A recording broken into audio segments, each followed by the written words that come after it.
ثابت ہوتے ہیں، اور امام عمر بن امام ضلع الدین نے مسئلہ حل کر دیا، تو قریشی صاحب نے اس بیان کے اندر بھی یعنی جو تحریر شعر کی اس کے اندر بھی انہوں نے ڈنڈی ماری، بلکہ خود پڑھی نہیں ہے، اس کے اندر خود ان کا رد ہے، خود ان کی تکذیب ہے۔ ایک طرف کہہ رہے ہیں ہم اس معنی میں مسیح نہیں کہتے کہ جناب پہلا خلیفہ، تین خلفاء کی خلافت کا انکار کر کے روایت کیا پیش کر رہے ہیں، ان ھذا اخی و وصی و خلیفتی فیکم فاسمعوا له واطیعوا، یعنی جو دعوت ذوالعشیرہ کے موقع پر یہ رافضی جو الفاظ پیش کرتے ہیں جو اہل سنت کے یہاں ثابت نہیں ہے، روایت رافضیوں کی پیش کر کے حضرت علی کی خلافت بلا فصل ثابت کر کے، قریشی صاحب دوسری طرف روایت پیش کر کے، اور یہ بھی کہہ رہے ہیں ہم اس معنی میں نہیں، قریشی صاحب کو پتہ ہی نہیں میں نے کیا کہنا ہے، میں کیا کہہ رہا ہوں، جو تیرے در سے یار پھرتے ہیں در بدر یوں ہی خار پھرتے ہیں۔ کہتے ہیں جی اہل سنت کی کتابوں میں متعدد ایسی روایتیں ہیں کہ جن کے متن سے پتہ چلتا ہے، ہم کہتے ہیں ایک بھی بسند صحیح لائیں، آپ نے کہا تھا نا، لیکن بڑی معذرت کے ساتھ رسول اللہ سے کسی بھی معتبر سند سے ابو بکر کا یہ لقب ثابت نہیں ہے، لیکن انتہائی معذرت کے ساتھ حضرت ابو بکر صدیق کا یہ جو لقب ہے الصدیق الاکبر، یہ اہل سنت و جماعت کی صحیح السند کسی حدیث کی کتاب میں نہیں ہے کہ حضور نے حضرت ابو بکر کو کہا کہ تو الصدیق الاکبر۔ تو ہم کہتے ہیں آپ اپنے اس اصول کو بھولے نہیں نا، آپ بھی اہل سنت کی کتابوں سے معتبر سند کے ساتھ کو لائے نا کہ علی مرتضیٰ وصی رسول ہیں۔ یہ ہمارا دوسرا سوال ہے۔ قریشی صاحب اس حد تک پستی کا شکار ہوئے، خطیبوں سے بھی گئے گزرے ہیں، یہ جو کہانی باز خطیب ہوتے ہیں نا قریشی صاحب، ان سے بھی گئے گزرے ہیں، حقیقت چونکہ بات وہی ہے، پھر بار بار کہنی پڑتی ہے کہ جو اہل سنت کے طریقے سے ہٹتا ہے پھر یہ چیزیں اس کے نصیب میں ہوتی ہیں، یہ ٹھوکریں، یہ تضاد، یہ مکر، یہ فراڈ اسے کرنا پڑتا ہے۔ یہاں تک اتر آئے ہیں کہ رافضیوں کے دلائل دینے شروع کر دیے، اب بھی اہل سنت ہیں، خدا کا خوف کرو یار، اپنی قبر میں جانا ہے۔ قریشی صاحب سے گزارش کروں گا خدا کے لیے 4 دن کی زندگی ہے، قبر میں چلے جائیں گے، یہ کوئی بھی ساتھ نہیں دے گا، آپ سب آپ اپنے اعمال کے خود ذمہ دار ہیں، خود آپ اور سننے والے بھی خدا کے لیے۔ قاضی سید ہوں، ہمارا کوئی کسی سے اختلاف نہیں ہے ذاتی، اور ہم تعصب کے لیے یا تنقید برائے تنقید کے لیے، تفریح کے لیے الحمدللہ ہمارا ایک بیان بھی تفریح کے لیے نہیں ہے، ہمارا ہر بیان دفاع کے اندر ہے، اہل سنت کے عقیدے صحابہ کے دفاع کے اندر ہے۔ اس لیے خدا کے لیے سوچو، ہمیں جو مرضی کہتے رہو، ہمیں چھوڑو، ہمیں آپ سید مانو یا نہ مانو، آپ ہمیں سنی مانو یا نہ مانو، چونکہ تمہارے پاس 2 ہی چیزیں ہیں، یہ سید نہیں ہے یا ہے یہ ناسبی ہے، تو آپ کے کہنے سے کچھ نہیں ہوگا، تو آنکھیں بند کرنے سے کبوتر کی طرح کچھ نہیں ہوتا، آنکھیں کھولے، خدا کے لیے آنکھیں کھولے، یہ سید کی دعوت ہے۔ اگر میں غلط ہوں، تم میں کسی کے اندر جرت ہے تمہارے اندر، تو جس طرح میں رد کر رہا ہوں اصولوں کی روشنی میں، مسلمات کی روشنی میں، اجماعی نظریات کی روشنی میں، تمہارے اندر کوئی ہے تو وہ میرا رد کرے، میں ماننے کے لیے تیار ہوں۔ ضد کوئی نہیں ہے، نہ ہم ضدی ہیں نہ ہٹ درم ہے تمہاری طرح، تمہاری قلم یا زبان سے جو کچھ نکل جائے چاہے وہ اجماع کے خلاف ہو، تم نے اس کو صحیح کرنا ہی کرنا ہے، اگر تمہارے منہ سے قلم سے رات کے لیے دن نکل جائے تم نے اسے دن ثابت کر کے رہنا ہے، یہ تمہاری حالت ہے، خدا کے لیے کچھ خیال کرو۔ اب جتنے بسم اللہ الرحمن الرحیم، حنیف قریشی صاحب نے جس طرح جامی صاحب کے شعر کو درست کرنے کے لیے کہ اے علی فاروق اعظم تو لقب ہے آپ کا، اے وصی مصطفیٰ صدیق اکبر کون ہے، اس شعر کے دفاع کے لیے قریشی صاحب نے جس طرح سیدنا ابو بکر رضی اللہ تعالیٰ عنہ کے لقب الصدیق الاکبر کے بارے میں بددیانتی سے کام لیا اور جھوٹ بولے اور تضاد کا شکار ہوئے، جس پر ہم نے تفصیلی گفتگو آپ کی خدمت میں عرض کی، تو اس کے بعد انہوں نے جو دوسرے مصرے کے اندر اے وصی مصطفیٰ آیا ہے، اب اس کا دفاع کرنا چاہا، اور تحریر پتہ نہیں کس کی تھی، اور مجھے نہیں لگتا کہ مفتی صاحب نے خود پڑھی بھی ہو، تو اس تحریر کے اندر خود ان کی چوری اور جھوٹ اور مکر فرار جو ہے بالکل واضح ہے، یعنی کہہ رہے ہیں کہ یہ لقب ہے اہل سنت کے ہاں بھی، رافضیوں کے ہاں بھی، علی مرتضیٰ کا وصی مصطفیٰ یا وصی رسول، تو ہم کہتے ہیں یہ بالکل جھوٹ ہے، اہل سنت کے ہاں علی مرتضیٰ کا یہ لقب قطعاً نہیں ہے۔ ایک تو آپ نے یہ جھوٹ بولا ہے، اگر کسی بزرگ نے استعمال کیا تو لقب کے طور پر نہیں، پہلے آپ یہ بتائیں کہ لقب کی تعریف کیا ہے، لقب کا معنی کیا ہے۔ آپ ہر ایک فضیلت کو لقب بنائے جا رہے ہیں، جو بھی آپ کو فضیلت میں کوئی نام ملتا ہے آپ اسے لقب کہہ دیتے ہیں، یہ کون سا ضابطہ اصول ہے؟ لقب ہوتا ہے جو اصلی نام کے بعد جس سے بندے کی پہچان ہو، پکارا جائے۔ اہل سنت کے علی مرتضیٰ کو وصی رسول نہیں پکارا جاتا، یہ روافظ کے ہاں ہے، تو آپ ہر ایک کو لقب بنا بنا کے آپ ایک نیا فتنے کا دروازہ کھول رہے ہیں۔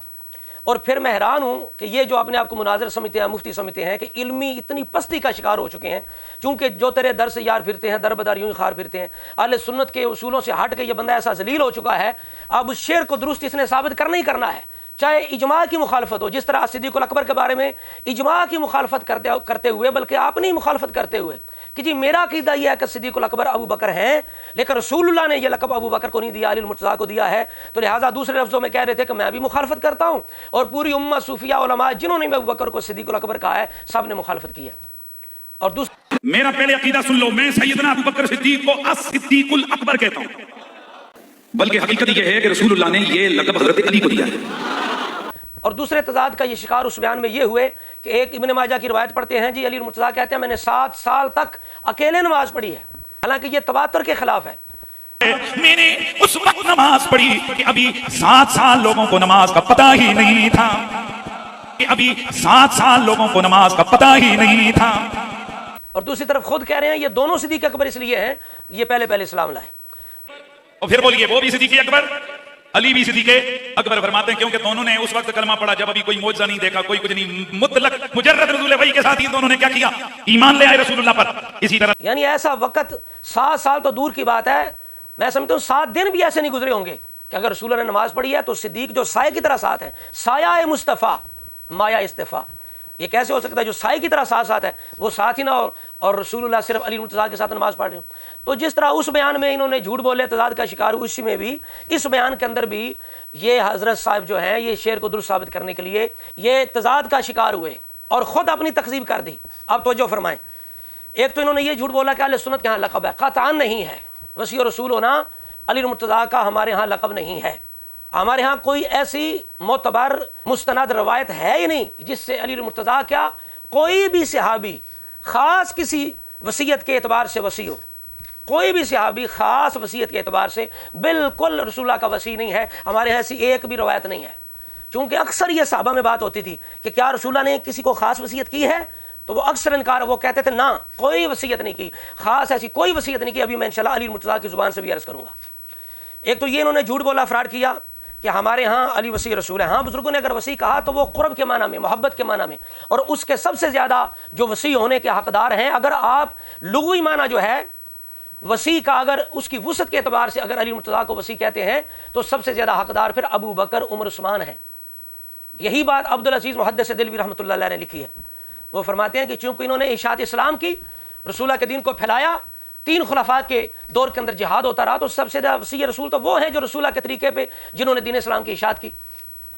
تو لہٰذا سب سے زیادہ وصی رسول ہونے کے اوصیاء رسول جو ہیں, اوصیاء مصطفیٰ, پھر حقدار یہ حضرات ہیں اگر آپ لغوی معنی بار اور وسعت کے اعتبار سے اگر لیتے ہیں. لیکن آپ لقب بنا کے صرف علی مرتضیٰ کا یعنی خصوصیت بنا کے پیش کریں اہل سنت کی طرف سے, تو یہ مکر اور فراڈ ہے, جھوٹ ہے, بالکل اس کی کوئی حقیقت نہیں ہے.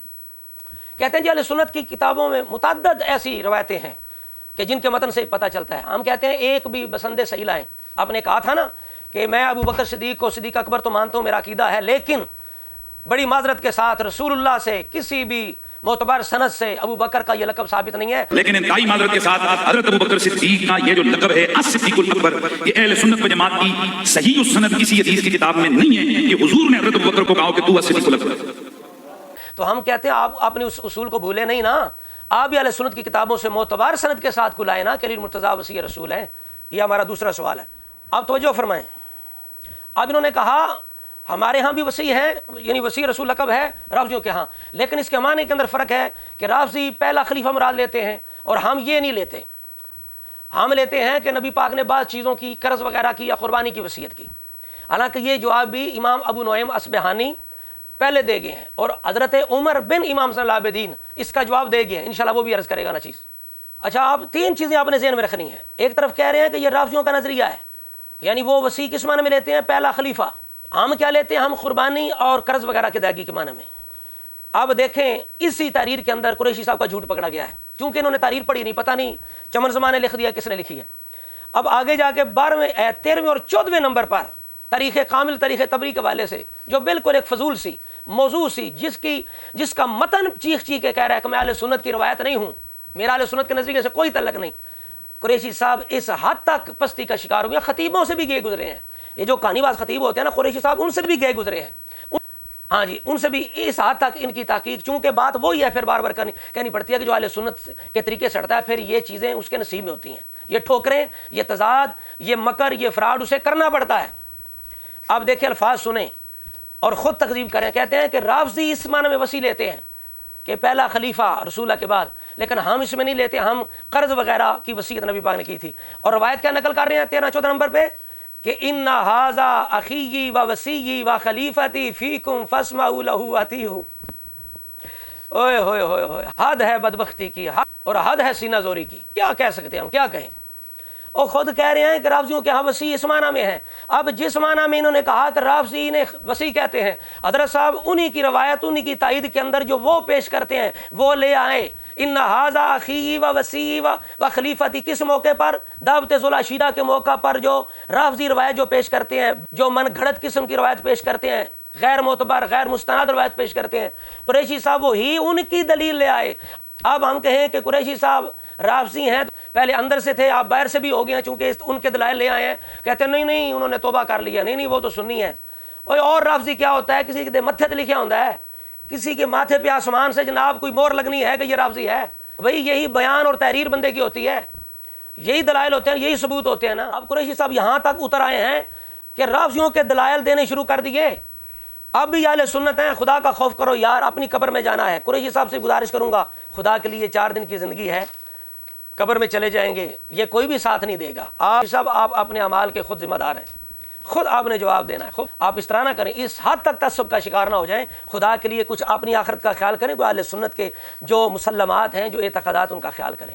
اور سننے والے بھی خدا کے لیے، قاضی سید ہوں، ہمارا کوئی کسی سے اختلاف نہیں ہے ذاتی، اور ہم تعصب کے لیے یا تنقید برائے تنقید کے لیے، تفرقے کے لیے الحمدللہ ہمارا ایک بیان بھی تفرقے کے لیے نہیں ہے، ہمارا ہر بیان دفاع کے اندر ہے، اہل سنت کے عقیدے صحابہ کے دفاع کے اندر ہے۔ ہم پہل نہیں کرتے، ہم سبقت نہیں کرتے، ہم دفاع کرنے والے ہیں۔ اس لیے خدا کے لیے سوچو، ہمیں جو مرضی کہتے رہو، ہمیں چھوڑو، ہمیں آپ سید مانو یا نہ مانو، آپ ہمیں سنی مانو یا نہ مانو، چونکہ تمہارے پاس 2 ہی چیزیں ہیں، یہ سید نہیں ہے، یا ہے یہ نسبی ہے، تو آپ کے کہنے سے کچھ نہیں ہوگا۔ تو آنکھیں بند کرنے سے کبوتر کی طرح کچھ نہیں ہوتا، آنکھیں کھول لے، خدا کے لیے آنکھیں کھول لے، یہ سید کی دعوت ہے۔ اگر میں غلط ہوں، تم میں کسی کے اندر جرت ہے تمہارے اندر، تو جس طرح میں رد کر رہا ہوں اصولوں کی روشنی میں، مسلمات کی روشنی میں، اجماعی نظریات کی روشنی میں، تمہارے اندر کوئی ہے تو وہ میرا رد کرے، میں ماننے کے لیے تیار ہوں۔ ضد کوئی نہیں ہے، نہ ہم ضدی ہیں، نہ ہٹ درم ہے تمہاری طرح۔ تمہاری قلم یا زبان سے جو کچھ نکل جائے، چاہے وہ اجماع کے خلاف ہو، تم نے اس کو صحیح کرنا ہی کرنا ہے۔ اگر تمہارے منہ سے قلم سے رات کے لیے دن نکل جائے، تم نے اسے دن ثابت کر کے ہی رہنا ہے۔ یہ تمہاری حالت ہے، خدا کے لیے کچھ خیال کرو۔ اب جتنی روایتیں پیش کی ہیں قریشی صاحب نے، ایک بھی صحیح نہیں ہے، سب کے اندر کذاب منکر قسم کے راوی ہیں۔ سب سے پہلے انہوں نے مسند احمد کی روایت پیش کی ہے، جس کے اندر مطرف بن میمون صاحب الاسقاف صاحب تشریف فرما ہے، جو حضرت انس سے منسوب کر کے جھوٹی روایتیں حضرت علی کے لیے بناتے ہیں۔ اور امام حیتمی رحمۃ اللہ علیہ کہتے ہیں ان هذه الاحاديث كذب باطلة موضوعة مفترات علی الا لعنۃ اللہ علی الکاذبین۔ اور اس طرح کی روایت جو ہے وہ حضرت عباس کے بارے میں بھی لوگوں نے گڑھی ہے کہ نبی پاک نے فرمایا ابی و امی و وصی و وارثی، کہ میرا وارث ہے، میرا وصی ہے، حضرت عباس کے لیے بھی جیسے علی کے لیے۔ یہی وجہ ہے، امام ابن جوزی کہتے ہیں ھذا حدیث لا یصیح، یعنی یہ حدیث جو ہے حضرت عباس کے بارے میں صحیح نہیں ہے۔ وَوَعَدَهُ قَوْمًا، ایک قوم نے گھڑی ہے، کیوں؟ لِيُقَابِلُوا بِهِ مَعْبُودِ عَلِيٍّ، کہ جو کچھ علی کے لیے گھڑا گیا یہی کہ علی میرا وصی ہے، علی میرا وارث ہے۔ تو ایک قوم نے یعنی رافضیوں نے وہ گھڑی، اور یہ جو عباسی ہیں انہوں نے کیا کیا؟ انہوں نے اپنی شان بیان کرنے کے لیے حضرت عباس کو نبی پاک کا وصی بنا دیا، رافضیوں نے اپنا عقیدہ ثابت کرنے کے لیے وصی بنا دیا۔ تو یہ حالت ہے ان روایتوں کی۔ اچھا، قریشی صاحب نے جس معنی میں علی مرتضیٰ کو وصی کہنے کی کوشش کی اور لقب بنانے کی کوشش کی، یہ جواب دے آئے ہمارے بزرگ۔ امام ابو نعیم اصبہانی نے تثبیت الامامہ میں اس کا جواب دے دیا ہے۔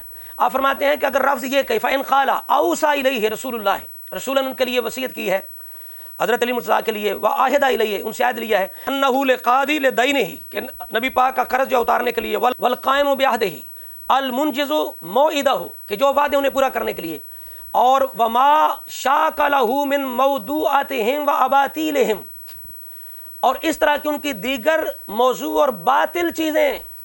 امام ابو نعیم کہہ رہے ہیں یہ موضوع اور باطل چیزیں ہیں، یہ جو اس طرح علی مرتضیٰ کو وصی رسول بنانا چاہتے ہیں، ان چیزوں کی بھی کوئی اصل نہیں۔ اگر ادھر وصیتیں ہیں تو پھر اس سے بڑھ کر صحیح حدیث میں ابھی میں پیش کروں گا کہ اگر اتنی وسعت ہے لغوی معنی میں وصیت آپ علی مرتضیٰ کو بنا سکتے ہیں، تو سب سے زیادہ بڑھ کر صحیح حدیث جن کی حد کوئی نہیں ہے وہ حضرت صدیق اکبر کے لیے، اور ابو بکر صدیق نے عملی طور پر بھی نبی پاک کے وعدوں کو پورا کیا۔ مطلب انشاءاللہ صحیح حدیث کی روشنی میں عرض کرتا ہوں۔ تو یہ جواب ابو نعیم نے دے دیا کہ یہ رافضیوں کا نظریہ ہے۔ جو قریشی صاحب نے اس کی تعویل کی کہ اس معنی میں وصی ہیں، ابو نعیم کہتا ہے یہ رافضیوں کی توجیہ ہے، ان کی تعویل ہے۔ حضرت صاحب قریشی صاحب، اب میں امام عمر بن علی بن حسین بن علی، امام صلی اللہ علیہ الدین کے شہزادے، یہ فضائل الصحابہ دار قطنی کے اندر ان کی روایت موجود ہے، اور الصواعق المحرقہ کے اندر بھی نقل کی ابن حجر حتمی رحمۃ اللہ علیہ نے۔ فقال عمر بن علی واللہ لما تابی، میرے باپ فوت ہوئے، فواللہ ما اوصى بحرفین اثنین، 2 حرفوں کی بھی مجھے وصیت نہیں کی، قاتلہم اللہ، اللہ انہیں قتل کرے، یعنی جو یہ جھوٹ بناتے ہیں ہم اہل بیت کے بارے میں۔ لو ان رجلا اوصى فی اہلہ ومالہ ووالدہ وما یترک بعدہ ویلہم ما ھذا من الدین، یہ جواب امام عمر بن امام زین العابدین دے گئے ہیں کہ اس معنی میں وہ دینی عہدہ ثابت نہیں ہوتا، ہر بندہ جانے والا وصیت کرتا ہے تو اس سے دینی عہدہ نہیں، فضیلت اپنی جگہ ہم تسلیم کرتے ہیں اگر کسی کے لیے ثابت ہو کہ بھئی اس کو یہ اعزاز ملا ہے، لیکن دینی عہدہ کوئی قطعی چیز بنا کے پیش کریں، کوئی لقب بنا کے پیش کریں تو یہ ثابت نہیں ہو سکتا۔ ہاں آگے قریشی صاحب جو 50-60 ہزار لے کے تقریر کرتے ہیں، آگے آیا واللہ، یہ امام عمر بن امام زین العابدین نے بتایا کہ قریشی صاحب یہ کیوں لگے ہوئے ہیں، فرمایا واللہ ما ہؤلاء الا متاکلین بنا، یہ صرف ہمیں انہوں نے کھانے کا بہانہ بنا رکھا ہے، ہمارے اس طرح فضائل بنا کے کھانے کا بہانہ بنا رکھا ہے۔ سمجھ آ رہی بات کی؟ لو جی، ہم نے قریشی صاحب کی جو تعویل تھی وسیع ہونے کے بارے میں، اس کا جواب ہم نے ایک تو فرد اہل بیت سے دے دیا، خود علی مرتضیٰ کے نسل سے جو شہزادے ہیں آپ کے پڑپوتے سے دے دیا، اور امت کے عظیم امام ابو نعیم اصبہانی کی زبان سے دے دیا۔ اب جناب ہم اہل سنت کی کتابوں سے صحیح روایات آپ کے سامنے رکھتے ہیں کہ اس کے پھر سب سے زیادہ حقدار تو صدیق اکبر ہیں، جن کے لیے نبی پاک نے فرمایا مروا ابا بکر فلیصلی بالناس، اس طرح تو پھر ابو بکر صدیق سب سے بڑھ کر وسیع ہونے کے مستحق ہیں، آپ کا لقب ہونا چاہیے وسیع رسول۔ مسلم شریف کے اندر حتی اکتوبہ کتاباً، میں کتاب لکھ دوں ابو بکر کے لیے، ابو بکر پھر وسیع رسول اس معنی میں زیادہ ان کا حق ہے۔ اور بخاری شریف کے اندر 2 جگہ 466 3654 آخری خطبہ، فرمایا ابو بکر کے سب سے زیادہ احسان ہے، اگر کوئی خلیل میرا ہوتا اللہ کے بعد تو ابو بکر ہوتا، لوگوں میں سارے دروازے بند کر دو، کوئی دروازہ نہ کھلو الا باب ابی بکر، سوائے ابو بکر کے باب کے۔ اب یہ کیا ہے؟ پھر اس طرح وسیع رسول بنائیں گے تو ابو بکر سب سے پہلے حقدار ہیں، ان کا لقب ہونا چاہیے۔ اور بخاری شریف کے اندر 3 جگہ روایت ہے، 7220 7360 3659۔ ایک عورت نبی پاک علیہ السلام کی خدمت میں آئی، آپ نے فرمایا پھر آنا، اس نے کہا اگر آپ نہ ملیں تو پھر آپ نے فرمایا اِلَّمْ تَجِدِينِي فَاتِ ابا بکر، اگر تم مجھے نہ پاؤ تو میرے ابو بکر کے پاس آنا، میں نے جو تیرے ساتھ وعدہ کیا ہے یہ کون ادا کرے گا؟ میرا ابو بکر۔ اب بتائیں نبی پاک کے وعدے، نبی پاک کے معاملات کون ادا کر رہا ہے؟ نبی پاک خود انہیں کیا کہہ رہے ہیں؟ ابو بکر کے پاس آنا۔ اب اگر آپ ان معنوں میں اگر علی مرتضیٰ کو وسیع رسول کا لقب دینا چاہتے ہیں اہل سنت کے ہاں جب کہ نہیں ہے تو پھر ابو بکر صدیق کو پہلے وسیع رسول کہیں حضرت صاحب۔ اب بخاری شریف کے اندر 2 جگہ روایت ہے، یہ بڑی خاص روایت ہے، 3137 4383 کہ نبی پاک علیہ السلام نے حضرت جابر سے کہا کہ اگر میرے پاس بحرین سے مال آیا میں تجھے دوں گا۔ نبی پاک علیہ السلام کی حیات مبارکہ میں نہیں آیا، وصال کے بعد جب صدیق اکبر کے پاس بحرین کا مال آیا تو امرا منادیاً فنادا، تو آپ نے منادی سے کہا کہ ندا کرو، اعلان کرو، من کان لہو عند النبی دین او عدۃ فلیاتینی۔ یہ بخاری ہے، 2 جگہ روایت ہے کہ حضرت صدیق کہہ رہے ہیں کہ بھئی جس کے پاس نبی پاک کا کوئی وعدہ ہو، کوئی معاہدہ ہو، میرے پاس آؤ میں ادا کروں گا۔ اب نبی پاک کے وعدے کون ادا کر رہا ہے؟ تو ابو بکر صدیق کو آپ وسیع رسول کیوں نہیں کہتے؟ بتائیے جی۔ اور اگر آپ اس طرح کہیں گے تو پوری امت وسیع رسول ہے، اوصیاء رسول ہے، پوری امت۔ کس طرح؟ یہ روایت جو ہے یہ بخاری شریف کے اندر 2740 نمبر ہے، ابن ابی اوفا رضی اللہ تعالی عنہ سے، یہ بڑی مشہور روایت ہے، بڑی کتابوں کے اندر صحیح سند کے ساتھ، مسند احمد کے اندر بڑی جگہ ہے۔ بلکہ آگے تو الفاظ یہ ہیں کہ اگر علی اور مرتضیٰ وسیع ہوتے نبی پاک علیہ السلام کے تو کیا ابو بکر یہ گوارا کرتا تھا کہ وسیع رسول پر حکمرانی کرے؟ مسند احمد کے اندر یہ روایت بڑے ضروری ہیں، لیکن بخاری شریف کے اندر الفاظ نہیں ہے، لیکن اگلے الفاظ بھی صحیح ہیں، اس کے اندر بھی اس پر حکم صحیح کا ہے۔ تو ابن ابی اوفا سے کہا گیا کہ نبی پاک نے کوئی وصیت کی؟ انہوں نے کہا نہیں، یعنی خاص وصیت۔ میں نے عرض کیا نا کہ بار بار یہ صحابہ میں بات چلتی تھی، کوئی خاص وصی ہے، کوئی خاص وصی ہے جو کسی خاص کے لیے کسی کے لیے، تو وہ کہتے تھے نہیں، تو انہوں نے کہا نہیں۔ ہاں اگر عام وصیت کی بات ہے تو انہوں نے کہا قال اوصا بکتاب اللہ، نبی پاک نے پوری امت کو کتاب اللہ پکڑنے کی وصیت کی ہے، پوری امت اس معنی میں وصی ہے، نماز ادا کرنے کی وصیت کی ہے، اپنے جو غلام ہیں ان سے اچھا سلوک کرنے کی وصیت کی ہے، جن جن چیزوں کی نبی پاک نے وصیت، پوری امت اوصیاء ہے۔ حضرت اما عائشہ صدیقہ سے پوچھا گیا، یہ بخاری شریف کے اندر روایت ہے 1274 نمبر، ان علی کانا وصیًا، کہ علی مرتضیٰ رسول اللہ کے وصی ہیں اسی خاص معنی میں۔ آپ نے فرمایا متا اوصا الی، کب وصیت کی؟ متا اوصا الی، نبی پاک نے کب وصیت کی؟ وقد کنت مسندتہ الی صدری، میں نے نبی پاک کو اپنے سینے سے لگایا ہوا تھا۔ رسول اللہ نے وصال فرمایا، علی مرتضیٰ کو خاص کوئی وصیت نہیں فرمائی، اور علی مرتضیٰ خود اس کی نفی کرتے ہیں۔ یہ مسند احمد کی روایت ہے اور بالکل صحیح روایت ہے۔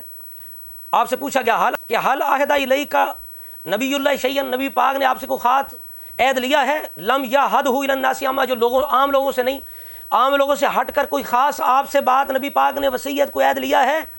علی پاک نے فرمایا لا الا ما فی کتابی ھذا، یہ جو میرے پاس کتاب ہے چند مسائل ہیں اس کے اندر، اس کے علاوہ کوئی عہد نہیں لیا، کوئی مجھے خاص وصیت نہیں فرمائی۔ علی المرتضیٰ خود مان رہے ہیں، خود تسلیم کر رہے ہیں۔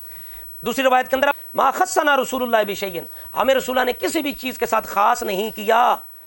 اور ابن ماجہ شریف کے اندر روایت ہے ان علی، حضرت علی سے ہے، قان آخر کلام النبی، آخری نبی پاک کا کلام کیا تھا؟ الصلاۃ وما ملکت ایمانکم، آخری وصیت پوری امت کے لیے یہ تھی، نماز اور غلاموں کا خیال کرنا۔ یہ علی مرتضیٰ کہہ رہے ہیں آخری کلام حضور کا یہ ہے۔ اور مسند احمد کے اندر اگرچہ یہ سند اس کی ضعیف ہے لیکن متن اس کا بالکل صحیح ہے، چونکہ یہ ابن ماجہ کی روایت اس کی تائید کر رہی ہے اور اوپر والی روایت اس کی تائید کر رہی ہے۔ متن اس کا ان کی تائید کے لحاظ سے قابل قبول ہے کہ جب نبی پاک نے علی سے فرمایا کہ آپ مجھے کاغذ لا کے دیں، میں لکھ دوں، میری امت گمراہ نہ ہو، تو علی کہتے ہیں مجھے خطرہ ہوا نبی پاک کا وصال نہ ہو جائے، تو میں نے عرض کیا، آپ فرمایا میں یاد رکھ لوں گا۔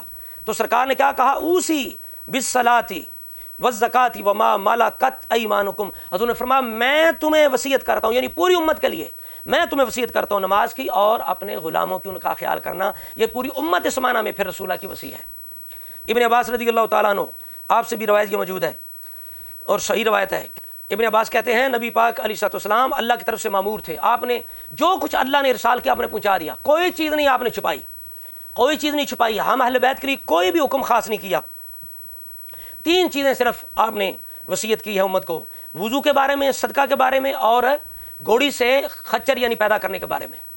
یعنی عام جو وصیتیں ہیں وہی ہیں، کوئی خاص وصیت، یہ بار بار اس چیز کی نفی ہو رہی ہے۔ تو یہ دیکھ لیں صحیح جو روایات اہل سنت کی کتابوں سے، اس کی روشنی میں پھر صدیق اکبر زیادہ اس کے مستحق ہیں۔ وہ حضور کی جگہ جانشین بھی تھے، نبی پاک نے مصلی پہ کھڑا کیا اور ان کے لیے کہا دروازے دوسرے بند کر دو، بی بی سے کہا میرے بعد اگر میں نہ ملوں تو ابو بکر کے پاس آنا، اور آپ نے ابو بکر صدیق نے اپنے دور میں بحرین سے جب مالک کہا کسی کا وعدہ اگر نبی پاک کے ساتھ ہے تو میرے پاس آئے۔ اور یہ اتنی روایات ہیں ابو بکر صدیق کے بارے میں جس سے آپ پھر وصی ثابت ہوتے ہیں اگر آپ لغوی معنی میں، لیکن آپ کہیں کہ جناب اس بنیاد پر ہم علی المرتضیٰ کو وصی رسول کا لقب دے لیں۔ نبی پاک نے قرض کے بارے میں یا قربانی کے بارے میں پہلے تو یہ ثابت نہیں ہے، کسی صحیح روایت سے ثابت ہی نہیں ہے، اور اس چیز کا امام ابو نعیم رد کر گئے ہیں، فرمایا اگر اس سے یہ وصی رسول ثابت ہوتے ہیں تو پھر باقی جو اس سے بڑھ کر روایتیں ہیں سند کے اعتبار سے معتبر ہیں، اس کے اعتبار سے پھر باقی لوگ بھی وصی ثابت ہوتے ہیں۔ اور امام عمر بن امام ضلع الدین نے مسئلہ حل کر دیا۔ تو قریشی صاحب نے اس بیان کے اندر بھی یعنی جو تحریر شعر کی اس کے اندر بھی انہوں نے ڈنڈی ماری، بلکہ خود پڑھی نہیں ہے، اس کے اندر خود ان کا رد ہے، خود ان کی تکذیب ہے۔ ایک طرف کہہ رہے ہیں ہم اس معنی میں وصی نہیں کہتے کہ جناب پہلا خلیفہ، 3 خلفاء کی خلافت کا انکار کر کے روایت کیا پیش کر رہے ہیں؟ ان ھذا اخی و وصی و خلیفتی فیکم فاسمعوا له واطیعوا، یعنی جو دعوت ذوالعشیرہ کے موقع پر یہ رافضی جو الفاظ پیش کرتے ہیں جو اہل سنت کے یہاں ثابت نہیں ہے، روایت رافضیوں کی پیش کر کے حضرت علی کی خلافت بلا فصل ثابت کر کے، قریشی صاحب دوسری طرف روایت پیش کر کے، اور یہ بھی کہہ رہے ہیں ہم اس معنی میں نہیں، قریشی صاحب کو پتہ ہی نہیں میں نے کیا کہنا ہے، میں کیا کہہ رہا ہوں، جو تیرے در سے یار پھرتے ہیں در بدر یوں ہی خار پھرتے ہیں۔